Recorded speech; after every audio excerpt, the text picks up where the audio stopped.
Morning, everyone. Welcome to session 2 of our CreatED Art and Design series. Lovely to see you all, and I recognise some faces from last week, which is great to see that you've decided to sign up for more than one of the sessions. So this is 2 of 3 sessions that we're running, and we have our last session next week. Just quick introductions. I'm Jean Hale. I work as a freelance consultant, and I'm working currently with Culture Bridge North East. I've been with them for quite some time on and off and developed their CreatED programme. And this is the second series of art and design online sessions that we've run. We ran some last year, they were incredibly popular, and we've asked Jemma back to do a second session for us, and you'll get another session out of her next week when she comes back to do the joint session with Rachel. So morning everyone, really nice to see you all. So I'm going to hand over straight away to Jemma. She's going to take you through the session, and I hope that you really enjoy it this morning. Good morning everybody. I hope you're all well. So my name is Jemma Fryett. I run a small business where I go into primary schools and some secondary schools, and I deliver art therapeutically for them. So this could be for pupils with lots of kind of early years trauma, or they might just be going through some kind of changes, so maybe parental separation or anything like that. And I basically support them through it with kind of art, kind of doing different techniques to calm them and to promote bonding and communication is kind of like the key things. And just some kind of background information. So before I started the business, my kind of area was fashion textiles. That's kind of what my background was in. And then I was a lecturer for about 10 years as well, in textiles and kind of design. So that's kind of how I came about kind of starting the business. So today what we're going to kind of go through is kinetic drawing. I have done this with quite a big group as well. So what I'm going to try and do, I've kind of broke it down. I'm going to take it through just step by step on how you would teach a group how to do it.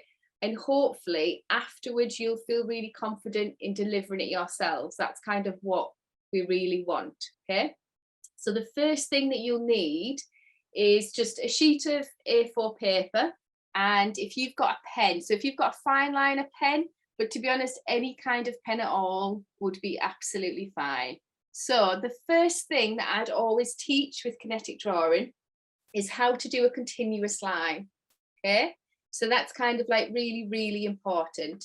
So the continuous line, basically how I'd kind of teach it to pupils would be, if you've got a piece of paper, okay, you're going to start with your pen on. Once your pen touches the paper, it acts like a magnet. So you cannot move your pen off. That's kind of the sole purpose of it, is that you make one continuous line, okay? And what for this exercise, what I got the pupils to do was just to think of one shape, okay? So if you start, so you could start with a circle, and then lead on to maybe a square, triangle. So you're just building shapes just on a page, but with a continuous line. And sometimes I think it's easier to kind of suggest thinking of just one shape, opposed to kind of getting them to draw anything, because then drawing from their imagination can be quite tricky. Okay. So if I start now, so if my pen's on the paper, then you just cannot take it off. So it just has to be one continuous line. So I'll start with circles. You can overlap them and start to layer them. That's absolutely fine.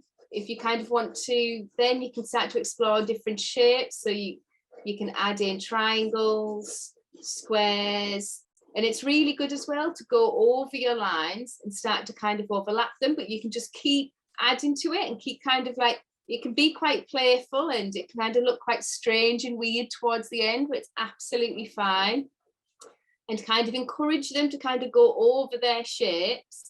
And the thing with the continuous line is it's kind of getting them and kind of forcing them to do all of those kind of shapes, but just with using one line. That's kind of the really, really crucial part of it. And obviously encourage them, if once they're finished, to take the pen off. If they're kind of are thinking they're not too sure where to go whilst doing the continuous line, they can always pause. So they can pause for a second and think about where they want to go, but just to try and keep that pen on the paper for as long as possible. And we're literally just doing, you can just get to them to do lots of fun shapes, kind of overlapping and layering them. And it doesn't necessarily have to look like anything. It can literally just look like a pattern at the end. That's absolutely fine. Okay. Did you all find that okay? Yeah. Okay, brilliant. So the next thing that I would get them to do as part of their warm-up would be to, now I'm going to get a clean sheet of paper, and what we need to do for the kinetic drawing is you're going to be using both hands, so your dominant and your non-dominant hand. So in part of the warm-up, they really need to get used to using that non-dominant hand, and they kind of need to get used to how it feels to hold equipment in your wrong hand, how to hold it, and kind of what it's like in terms of moving it about and things like that. So having a good practice like a non-dominant hand drawing is really, really crucial, just to kind of get them warmed up and get them used to it. So you could start, even if you're using just a pencil, and then obviously you have to, the thing that I always ask the children as well is I always ask them to put up their hand that they write and draw with, because sometimes it depends on what age level you're working with. They won't understand, they might not know if they're left or right-handed, they won't understand dominant, non-dominant hand. So if they kind of hold their hand up, so whatever hand they write with, and then you ask them to swap their material. Okay, so if you've got your material now in your non-dominant hand, I would just start with a pencil to start off with, and you're going to do exactly the same thing. So you're going to try and do a continuous line, but with your non-dominant hand. Okay, so exactly the same thing applies. It is easier doing it with a pencil first, just to get used to it, but you are going to do just the same thing. So it's going to be the shapes. So if you think of one shape to start off with, and then as you're kind of drawing, you tend to get more and more ideas about what different shapes you can kind of add to it. And it can just be like a really fun pattern, okay? And it's just more to get used to everything. So I've got mine in my non-dominant hand now. So I'm going to start by doing circles.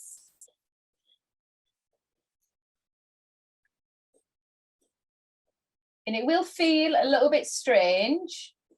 How you hold the pencil, how you move the pencil will be completely different to how you do it with your dominant hand.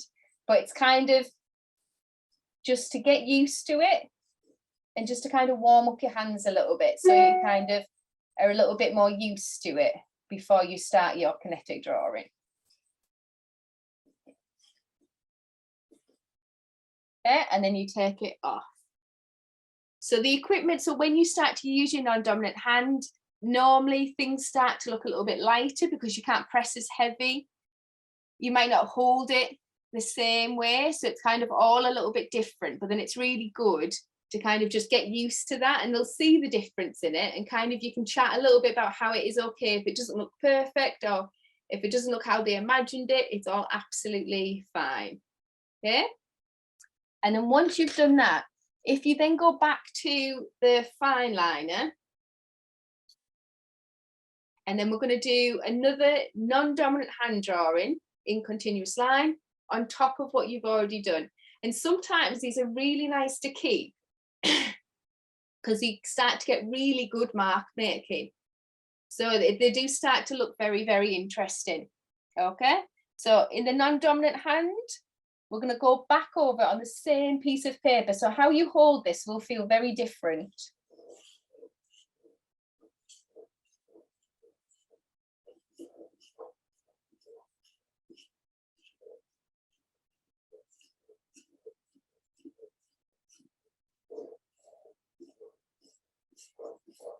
Okay, and then you take it off as soon as you're finished. So you've got kind of a little bit of a mixed meaning, but sometimes these are lovely to keep when the kids are kind of doing their warm-up exercises. Sometimes they kind of create something that they might not have created before, so it starts to get really, really interesting. So kind of the line, the tone of it kind of looks really experimental and really interesting. So sometimes these are really lovely to keep kind of like the warm-up activities that you get done. So what we've gone over is the continuous line and the non-dominant hand drawing, to get used to drawing in that one continuous line and to get used to using that wrong hand. So what we've got now is, there is an artist called Heather Hansen, and basically she does her first kind of degree and area of expertise was dance and movement. She then later did a degree in fine art, and she's kind of combined the two things to produce these really large scale kinetic drawings, so that they are fantastic to watch, because she basically uses her entire body to do the kinetic drawings, and it's a really lovely thing to see. So you can see it on a really large scale, and you can see the motion of it and what you do to your body. And I think in these works, I think what she uses charcoal, so you can see the media as well that she uses, which is really good. So if we just show it's just a short YouTube clip.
obviously from the video, Heather Hansen, she does really, really large scale kinetic drawing. But what I want to do is kind of show you the building blocks of what you need to do to be able to get a class of 30 to be able to do something similar. Okay, so obviously we've gone through the continuous line and using your non-dominant hand. So they're really, really key things to learn before kind of going ahead with the kinetic drawing. So when you first start to do the kinetic drawing, so we're going to do our first one now. What I did with the pupils is I folded the paper. So you've got, and this is why we're just using just like A4 paper. So you want that crease line down the middle. So that's kind of your area of symmetry to kind of show them whatever happens this side of the paper needs to happen on this side as well. And it depends what age range you're kind of teaching. If you want to, you can get them to draw a pencil line right down the middle so they can see it really clearly. So you're not they understand kind of what to do. And another thing, I won't most probably need to tape mine, but when we were working in the classroom, so I'd use masking tape and I'd tape the top and the bottom to your tabletops. Because what you find is when they start to practice, because you're using both hands, the paper's going to move a lot. And it starts to get really slippy. And then it's really hard to then keep drawing whilst the paper's moving. So I'd put a tiny bit of tape at the very top and the very bottom. So if you want to set yours up now, just by literally putting a crease down the middle and then putting just a small piece of masking tape or sellotape just on it, and it's just to keep it still. So obviously I'm using an easel, so I should be okay. But it does really help when you're first starting to do it. Okay, so is everybody ready? Yep. So what I'm going to use for this, I do have graphite, but that is just because it's darker. If you want to use pencils, that's absolutely fine. But you basically start at that fold line and then start to make shapes.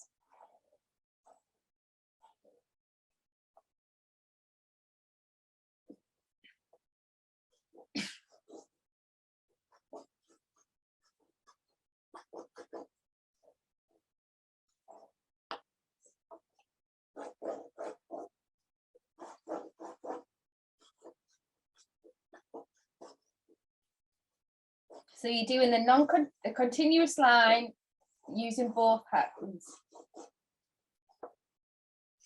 Have you found that okay? Yeah. So what we want to try now is the same thing, but using a coloured pastel. So if you get a clean sheet of paper, you fold it again.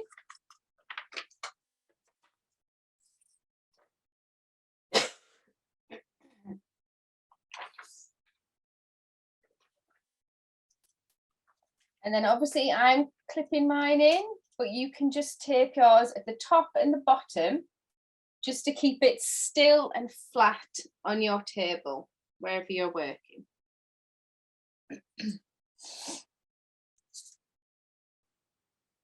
Ready? And the good thing is, so I choose two very different colours of the pastels. And this highlights kind of what the dominant and non-dominant hand are doing. So when the pupils use them, they can see the differences on both sides. And it kind of allows them to see what both hands are doing a little bit more clearly. So it's a really good kind of tool, part of the warm-up, but kind of building those blocks into how you do the kinetic drawing. Okay, so it's exactly the same thing. So I'd always start at the fold line. And then you can start to build those shapes. So you can start by doing any shapes. I tend to always start with circles, but it is completely up to you and up to them what they start with, if they want to do a series of squares or triangles or anything like that. But with using the two different colours, it's really easy to see just how each kind of hand is operating. So it's a really good visual aid to see if they're kind of starting to get it and if there's that kind of understanding there. So both sides of the paper should be exactly the same, so they should be symmetrical.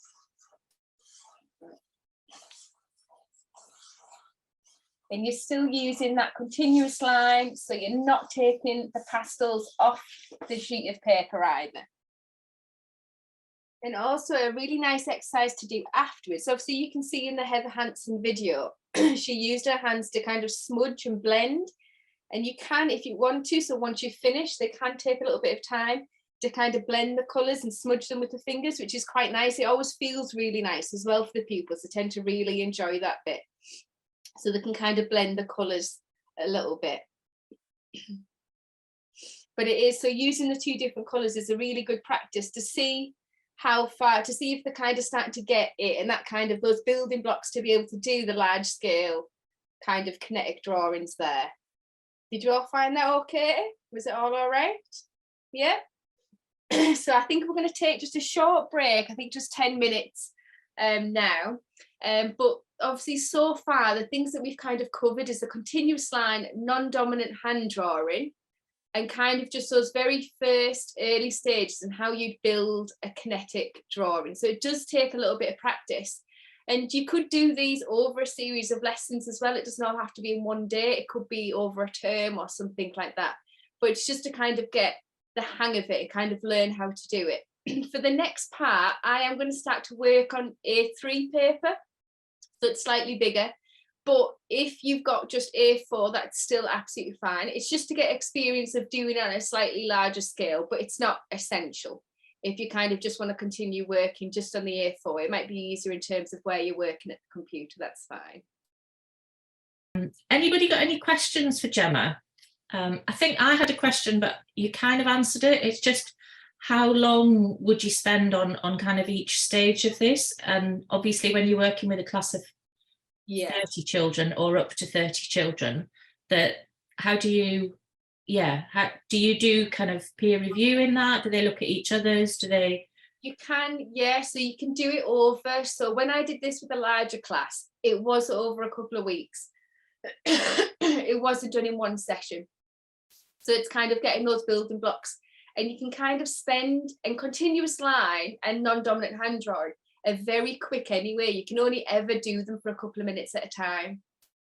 So even if you wanted to do them in a small group and they can kind of look at each other's, they might have a bit of a giggle because they might at first look a bit silly and a bit wobbly, and that type of thing is absolutely fine. But I definitely break it up so you kind of do these stages over a couple of lessons, not kind of all at once. So it'll give them more time to get used to it as well, I think. There's an interesting comment that Mel has put in chat. Can't wait to do this in the big hall, big style. Need to think about clothing mess though. Yes, so you don't have to, we do at the end, I do have some pictures of pupils' work, so you can see what it looks like. Okay. We didn't, so I kind of, they were on the knees on really large pieces of paper, but we didn't get our full bodies down. They just used the hands. So it was okay, but you can kind of be adventurous as you want with it if you do want to, and you want to put aprons on them and for them just to come in really old clothes that day, then it could work, but we kind of didn't take it to that level of, because it could be quite messy. But fun. Yeah. So what we do now, so this will be, I'm going to kind of swap to the A3 card, but obviously if you want to just use A4, that's absolutely fine. And what we try to do now is you'd want to stop them folding it, so you want to keep your piece of paper flat, obviously because you don't want the really big creases right down the middle.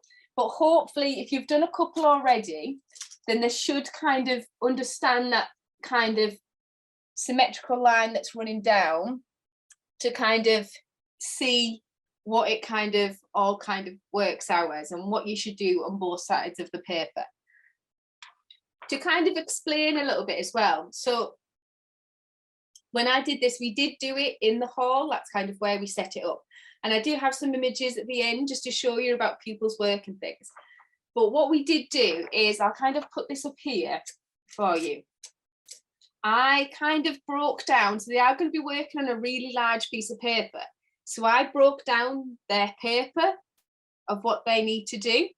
Okay, so for the first area, so you've got your symmetrical line down the middle, which is just imaginary now. So we're not folding the paper or putting a line down it, we're just leaving the paper as it is.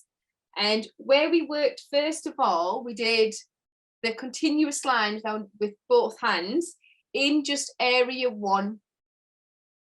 Because sometimes when you are working on a really large scale, it's actually really hard for them to kind of go into it and to cover the paper from top to bottom.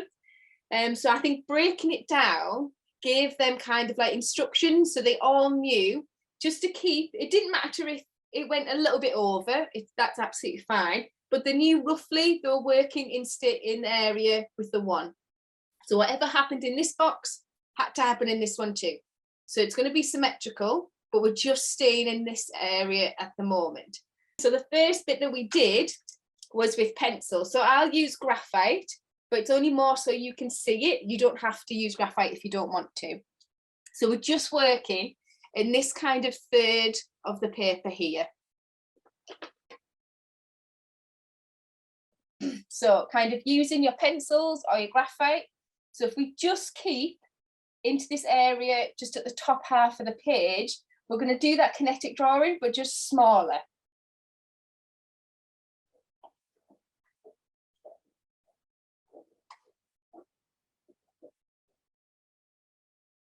And you can take your time and kind of go over lines and add to them and kind of like try to make them a little bit darker. Is really good. You can kind of add more detail too.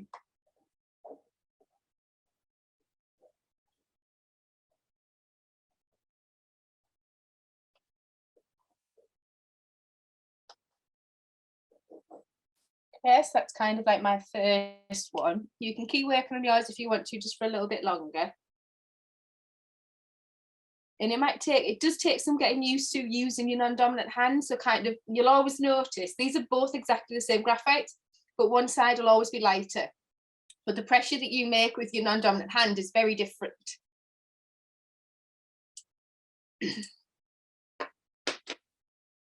Yeah. So now what I kind of told the pupils was, so this is area 1 in those 2 top boxes. Now the next thing that we're going to do is we're going to work in the area 2. And then what I would get is, it is really nice to use a fine liner pens, but to be honest, with the younger ones, the amount of pressure they kind of apply normally does break the pen. But even a biro or something like a really standard pen is still really good because it's really interesting mark making. So if you could grab now just 2 pens, it could be any pen, it doesn't need to be a fine liner pen, but we're going to work just in this area 2 here. And it's okay if some of them start to overlap, that's absolutely fine. They can kind of overlap and touch each other, that's not a problem. So are you ready to start? So now using the 2 pens, you're going to start in this area 2 and do the same thing. So we're doing the continuous line.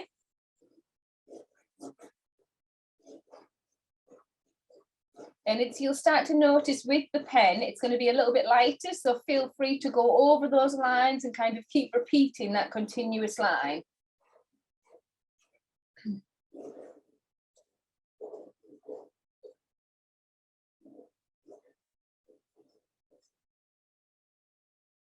At this stage, Gemma, are they recreating what they put into zone 1?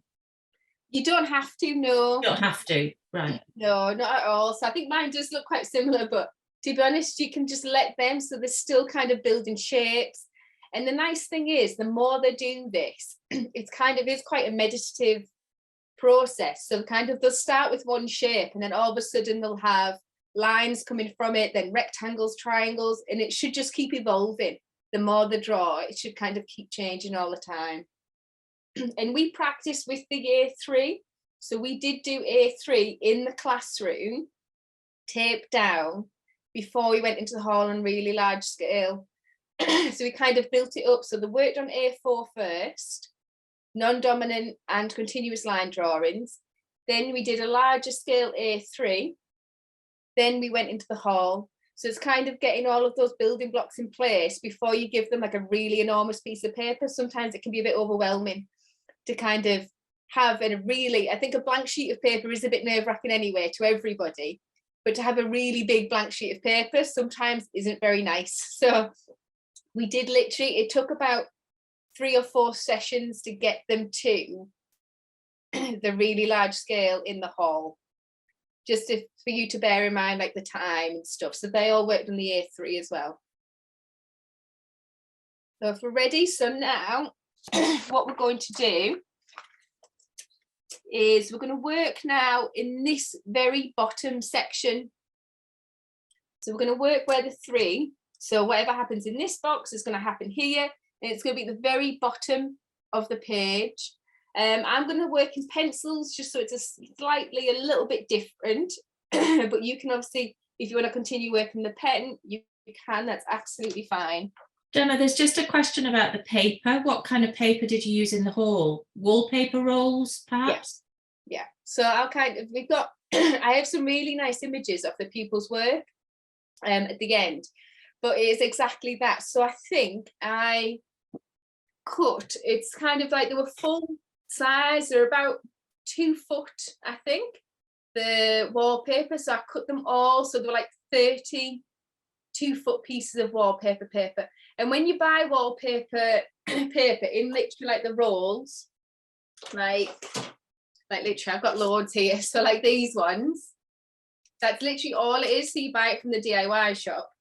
You can get the thicker weight, which is quite handy, because then if they're leaning on it or pressing on it, it doesn't rip.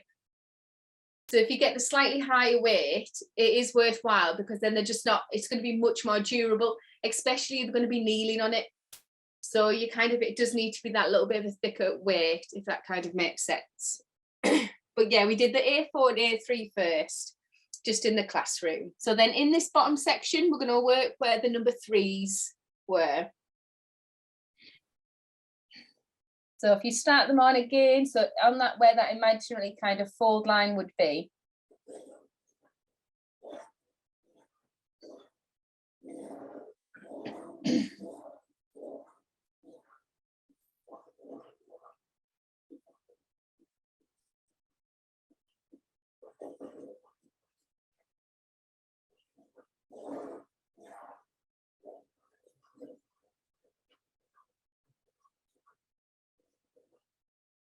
So don't be afraid to go over your lines as well. I think the more lines you have with continuous drawing, the more confident it looks and the more interesting it's going to start to look as well. So feel free to kind of keep going over and over and over your drawing just until it kind of gets dark enough. See if you all done that part. Yeah. So now what I want you to do is so now you're working obviously still on the A3, but we're going to we're going to use the charcoal. And how I explained it was, I think this is why this bit was really handy, is you've got all this really interesting mark making. So I've obviously got the graphite, the pen and the pencil, which are much, much lighter. And then you want the charcoal to sit on top. So what I kind of said to the pupils was, we picked up the charcoal, but we're going to start with number 1 and we're going to work through each section. So we're going to start with number 1, then number 2, and then number 3, but do it all as one continuous line with charcoal. So the charcoal sits on top of everything that we've already done. But you're starting from number 1 and then working all the way through to number 3. So it's going to cover everything. And I think the thing that I really like as well, in kind of like primary schools and even secondary schools, there's this kind of thing that where they never like anything overlapping. And like kind of one drawing's not allowed to touch another drawing. But I think when you start to get to the point where you've kind of used lots of interesting media and it's starting to overlap, it looks so much more interesting. So you get really interesting tone, mark making, and it gives it depth. So it looks so much more interesting than just kind of doing one pencil with one line. You kind of want to really encourage them to mix it all together, to kind of see what it kind of ends up with at the end. And fundamentally, they need to enjoy the process. So it's not necessarily about the final outcome or anything like that, that they have to enjoy physically doing the process and kind of getting something from it. So it doesn't matter if the end outcome does look a little bit messy or a little bit different, like that's absolutely fine. But for this one, so you want to start with number 1 with your charcoal, and then you're going to kind of work through to number 3. So it's going to cover the whole thing. So this one will take maybe a little bit longer than the others, but you literally start at the very top of your page. So I've just got my charcoal here, and then we're going to work all the way down, kind of using this continuous line, but doing really big shapes. So the charcoal is going to sit on top of everything that we've already done.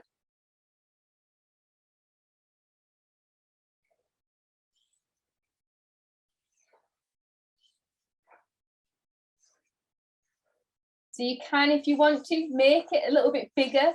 Try and use that kind of white space that you've got, so you don't necessarily have to trace. So you're not necessarily tracing what you've already done in your drawing. So you can kind of make it a little bit bigger and start to really fill what you've got.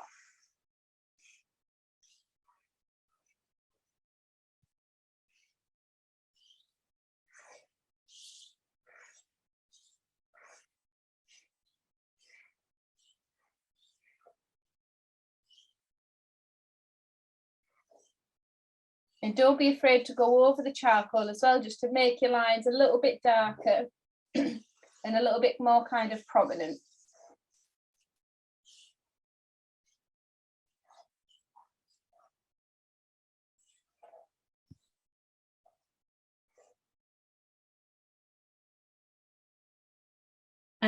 Just a comment from Mel about dominant and non-dominant sides.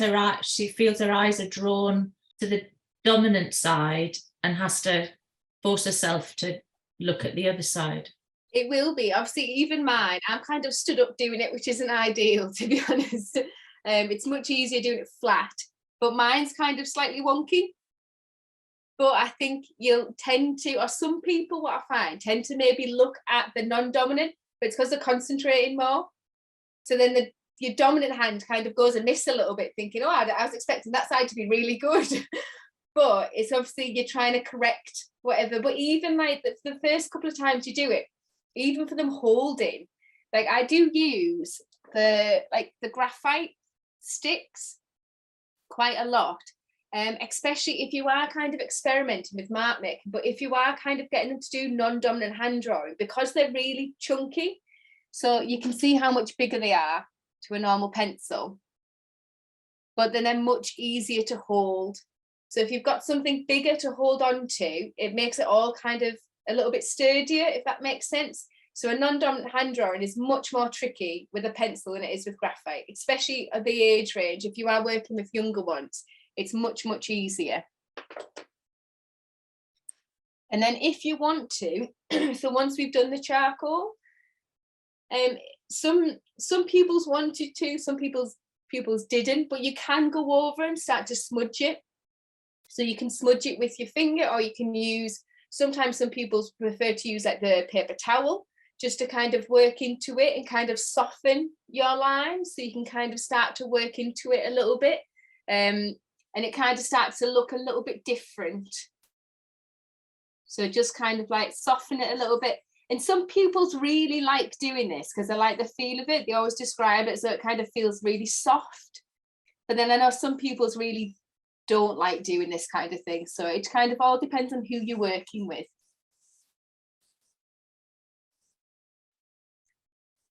But it can just make everything kind of softer.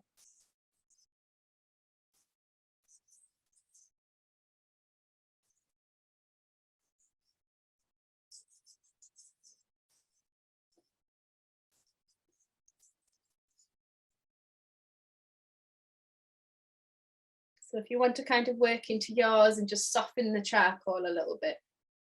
Have you all done that part? Yeah. Does anybody want to hold up what they've done? Just so I can kind of see a little bit. Just to...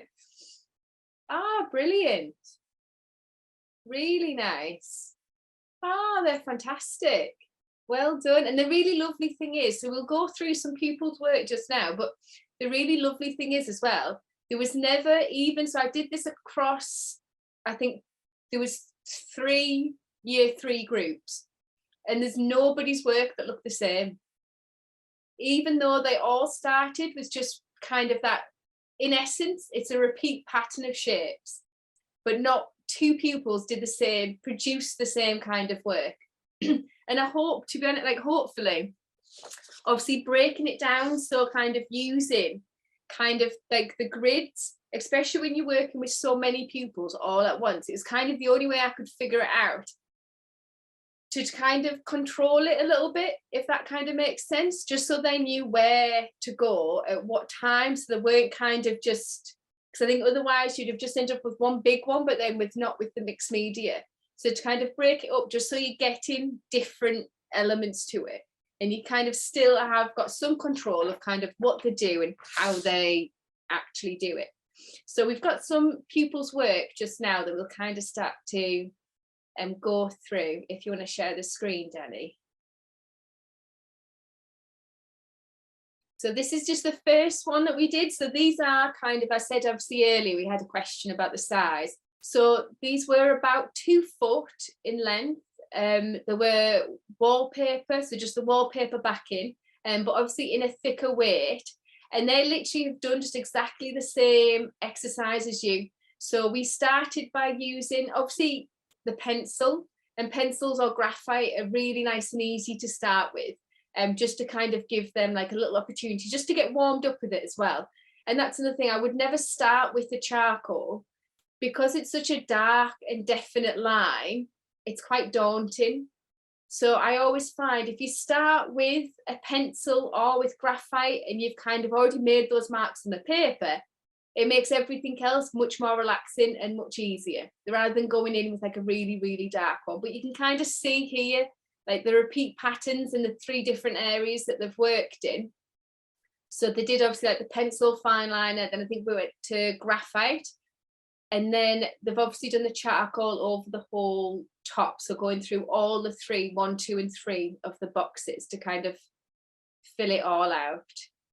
And I think there's some, so, and as well, and this is the thing, so all of these pupils did exactly the same exercise, but all of their work just looks completely different to kind of what they've produced. And that's what you really want. You want them to get really expressive and a little bit experimental with it, and to kind of just go with what they think, and their body is engaged in it, so they're on the knees doing it, so they're kind of moving through all the different sections of the paper. But you do want them to kind of be really creative with it, and not to produce the same thing that somebody else has done or the person next to them, to really encourage them just to kind of experiment with it and to kind of see what happens with it. But this one obviously is much, they've used much more charcoal, but the kind of, each one is kind of very, very different. This one here is lovely. I think I really, really like this one.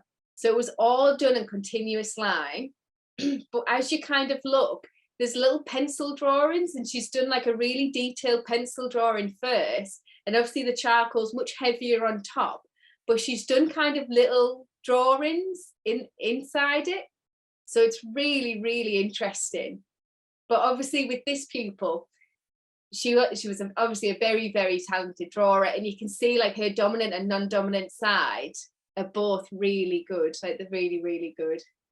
But that's the thing, you can kind of, if you want to, with the pencil or graphite stages, you could spend a little bit longer doing it, so it is more intricate, so you kind of get lots more detail, and there's kind of like little swirls, and I don't know, if the top it almost looks like eyes and things like that, so it kind of looks really intriguing. But again, so this is another one, and hopefully this one you can see like the 3 sections that they've worked in quite easily, and you can see obviously the charcoal on top, but then you can kind of see how they've worked across the whole thing with the charcoal. And again, I think this person did want to smudge some of theirs, so they can kind of get involved at the end if they do want to kind of smudge it. But again, like some people just don't really want to, and I think they're a bit afraid, thinking that they'll ruin it or something like that. But it is very much on the pupil if they kind of want to take part in doing that.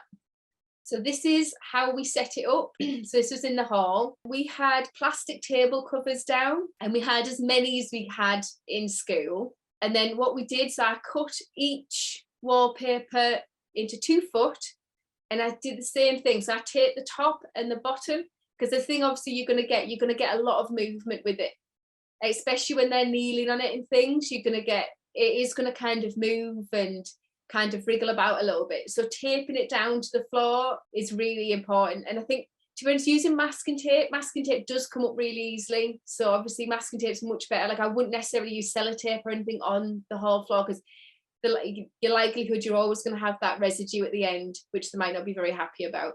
But obviously using like the plastic table covers, put them down first, and then kind of go in with the obviously really big piece of paper.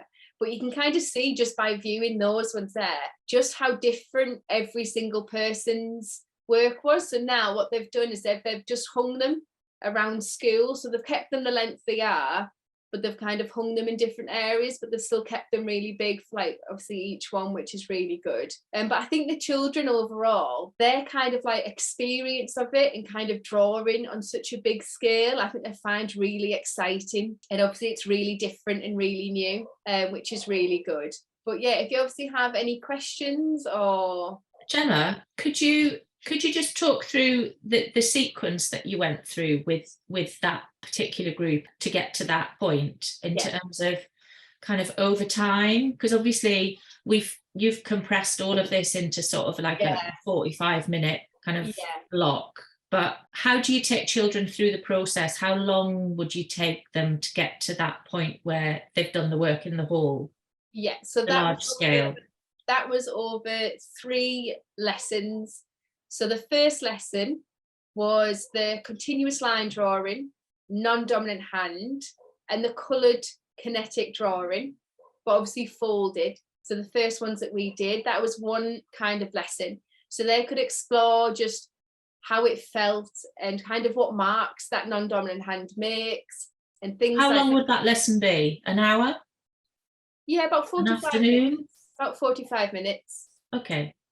So it'd be just fairly quick. It wouldn't be too long. So that's the thing again, with the continuous line and non-dominant hand, they're very, very quick drawing. So you could even get through more, to be honest, because they're only spending 2-3 minutes on each drawing. So to be honest, if you do have a class that kind of do want to kind of do more of those warm-up exercises, you could get quite a lot done just in a short space of time, just for them to have a really good practice with it. And then the second session, so again, about 45 minutes, that's when we started to work on the A3 paper. So we did the same thing though, we tape it down to the table and we worked through kind of using the different, like the grid. So we kind of broke the page up a little bit, but doing the continuous line in 1, 2, and 3, then a big one over the whole thing, but just working on A3. So that does take a little bit longer because obviously you're working on a bigger scale, but it kind of just gets them used to the size, it gets them used to the media. So kind of using all the different media and kind of combining it. And I think once you do the big one, they kind of can start to visualize what it's going to be like. So what the next step is, kind of thing. And then in the third session, so again, I think that was relatively short. It was only about 45 minutes. That's when, and obviously I got everything ready before. So everything was taped down in the hall, ready for them to just to sit in front of. Then they had about 45 minutes to do exactly the same thing. So with the 3 sections and then a really big one over the top that we spent a little bit longer doing. But I think that's the thing. And even working with charcoal and stuff, sometimes working with charcoal, less time's better, because obviously it can be you can have the most wonderful drawing and then they'll start to lean on it, smudge it, and all of a sudden it's nondescript by the end of it. So working in a really kind of short space of time is much easier. It's kind of a lot easier in the kind of long run. But yes, it was 3 lessons to get them to that point of doing the really large one. And as I said before, with the large one, I would work on it with pencil first. So when we did the 3 boxes, even though it's really faint, it just stops them worrying about making the wrong mark. So it's kind of eases them into it a little bit, almost like a warm-up. So even though it's not really prominent, so it's not really, really dark, it just, I think once you've made a mark on that big piece of paper, you instantly feel more relieved about it, and you can kind of get involved in it more type thing. So that's why I'd never ever start with charcoal, because it's just, it's too dark. Did you say that you'd worked with a year 3 group doing this? Yeah, so it was year 3. So they did kind of all the lessons, like the building blocks to it. And then obviously they did the large scale ones, just the ones that we've just viewed. So obviously we had more of them. But, and that's the thing, the lovely thing is, even on that end picture, when you can see them all in the hall, they've all got completely different kind of outcomes to it, which is really nice, and nobody's looks the same. But then as well, some people that were kind of adamant that they couldn't draw, that they didn't like art, sometimes theirs were fantastic, but they kind of like surprise themselves. And sometimes it's mostly because they've never worked in that kind of way before, so it was something so new, like a new experience for them. So they all really, really enjoyed it. Anybody have any questions for Jemma? I was just wondering, Jemma, do you think you could possibly combine this with yoga as well? Yes, definitely. Yeah, and that's the thing, it depends on how much you want their bodies to be involved with it. So if you're in a situation where you can get them to come in old clothes or wear aprons, like obviously not all schools have aprons and things now, but to get them, and it's another thing that I did try, but to be honest, I tried it once with a different school and I didn't really quite like it, is to play music.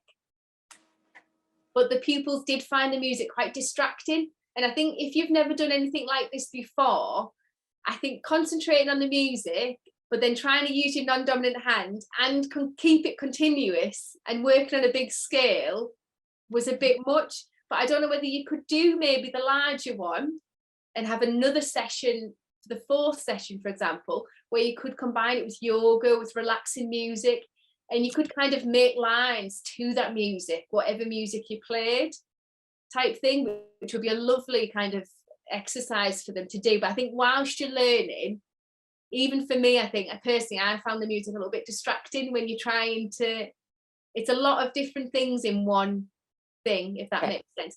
But once you've practiced, I think it would be really good to kind of include more movement and kind of music with it and stuff.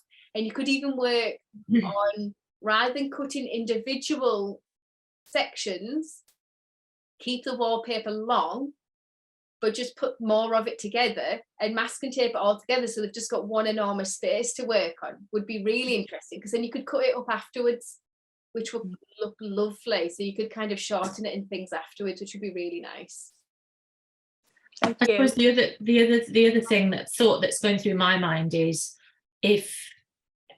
progression. So if you introduce this in year 3, could it be revisited for a year 4 class or a year 5, 6 class, and what might you expect to see in terms of progression of skills or experience? Yeah, I think you'd see more accuracy, like obviously with the non-dominant hand and stuff, once they've got used to using it and they're a little bit more confident and comfortable with using it, you could have much more accuracy. You could get them to draw for longer. So not keeping it to the 2-3 minutes, for a little bit longer time, I think, because they should be able to then concentrate with that bit more length. But I think combining it with yoga and with movement, but then adding music on top, like all of those things would kind of start to progress it even further. Because I think with music, the really lovely thing is that your line will change. So they're kind of being like shown type thing, if that makes sense. So it depends on the music, you'll get like a different line quality, which would be really nice to see. But definitely kind of getting them to do it for longer, like each section, just so it's more intricate and more detailed. I know quite a few of you are art leads in the school. How would you see kind of introducing this with other staff, or encouraging other staff to kind of use this technique? I think for some of them, you might have to sell them kind of what the purpose is. So I was trying to think what the purpose of kinetic drawing is. Is there a main purpose, or is it to kind of build confidence in whatever you do? Is it kind of about the journey or the end product, or is it more like kind of therapy? Yeah, so I do think with kinetic drawing, I think it's the process. It's kind of the process and the movement with it, which is really, really nice. But I do think for like this one, for example, for the year 3, we kind of ticked off. It was different parts of the curriculum. So it was kind of, I think they were looking at kind of using mixed media, line, tone. So you can do all of those elements kind of and include it in the curriculum. But even kind of, it is a form of expressive drawing, but on a much bigger scale. So obviously that could kind of tick boxes with the curriculum as well. But I do think the process of it, there isn't many kind of expressive drawings that are like this, that would involve the whole body. And that's the thing, I think the really lovely thing that I found, some children that were adamant that they weren't very good at art, their kinetic drawings were fantastic. So it's kind of like, you never really know what you're going to get at the end of it, but it did give them a lot of confidence with drawing and with mark making, which is really important, I think, in school. Yeah, thank you. I run art clubs and I run family art workshops as well. So I think for me personally, I might start really small and kind of test it and try it out with a smaller group first, before then I build it into possibly classroom practice.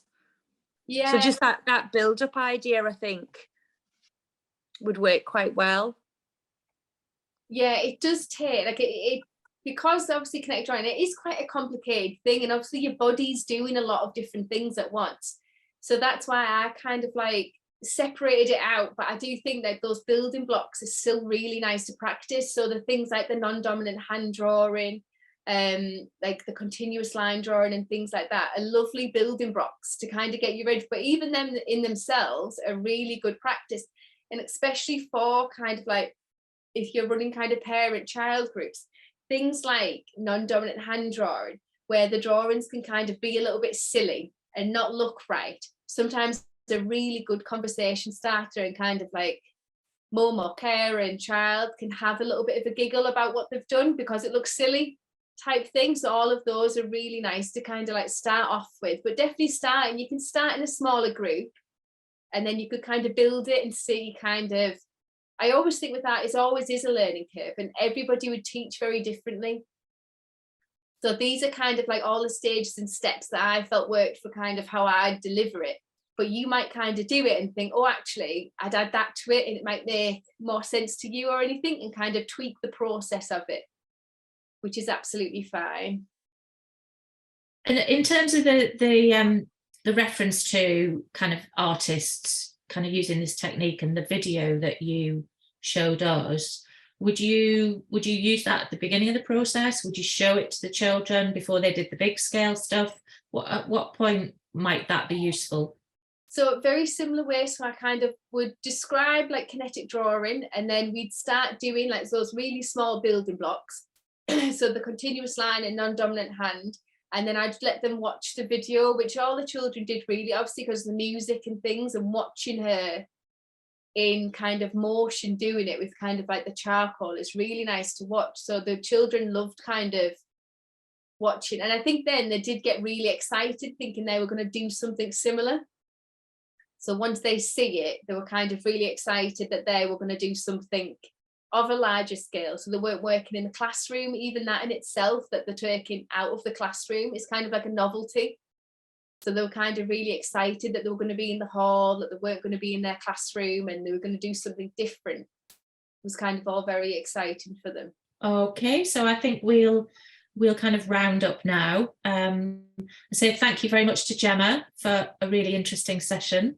Lots to take away and think about in terms of how you might use the technique. Just also to remind you that we have our session 3 on our series, which is on Tuesday morning next week, and we've got a double dose. So we've got Rachel and Jemma back next week to explore how we can expand art and techniques, different techniques in school. So I know some of you have joined us for both sessions, so I hope we see you on Tuesday morning as well. And if you think anybody else in your school would be interested, please bring them along, get them to join in. If you could please leave us a message in chat on the way out, that would be brilliant. Any reflections on the session, any observations, how you might use it, and hopefully see you next Tuesday morning next week for another CreatED Art and Design session 3. And thanks for your time this morning. Thanks for your time, and I hope you got a lot out of the session.